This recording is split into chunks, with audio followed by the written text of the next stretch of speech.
첫 번째 발자국, 중독으로 떠난 여정. 이제 본격적으로 나에 대한 실제 경험을 연재하겠다. 시리즈를 참조하면 된다.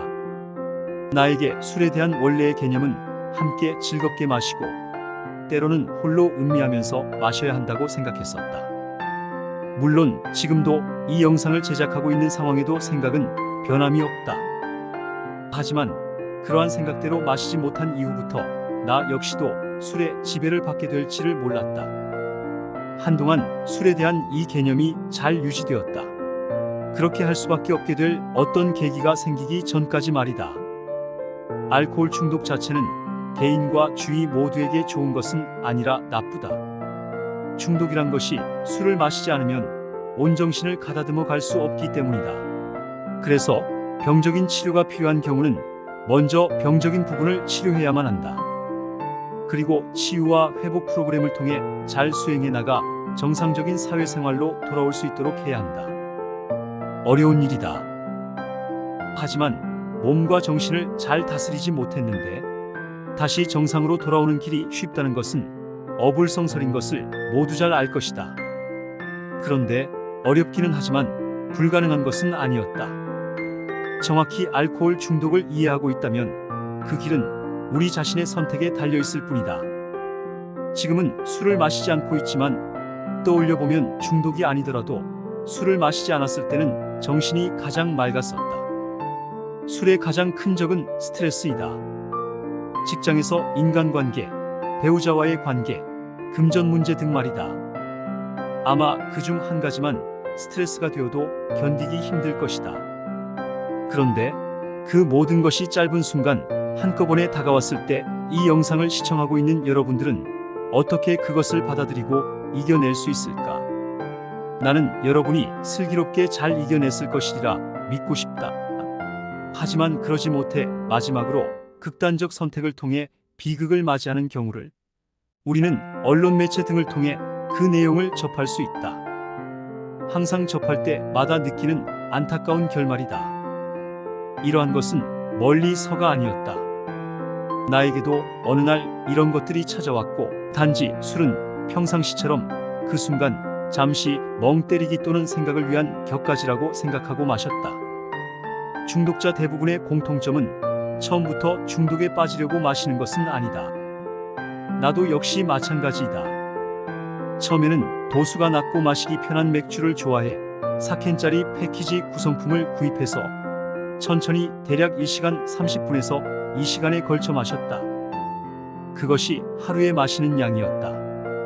하지만 스트레스로 인하여 속이 상한 상태에서 매일 마시기 시작하다 보니 맥주는 너무 알코올 도수가 낮아 마신 것 같지 않고 술값이 많이 들기 시작하였다. 그 이유는 하루 마시는 양이 점점 늘어나기 때문이었다. 몰랐다. 점점 술량만 늘어가는 것이 아닌 마시는 시간도 늘어나고 있다는 사실을. 그래서 돈도 아끼고 양을 줄임으로써 대신 취함을 느끼기 위해 술의 종류를 막걸리로 소주로 바꾸었지만 오히려 맥주보다 양이 적다 보니 마시는 주량만 더 늘기 했다. 더욱이 3년 정도 자취를 타지에서 하다 보니 눈치 볼 것 없이 매일 마시기 시작했다. 점점 마시는 시간대도 가리지 않았다. 술이 하루 종일 몸을 감싸 안았다. 당연하게 술과 나는 주거니 받거니 하였다.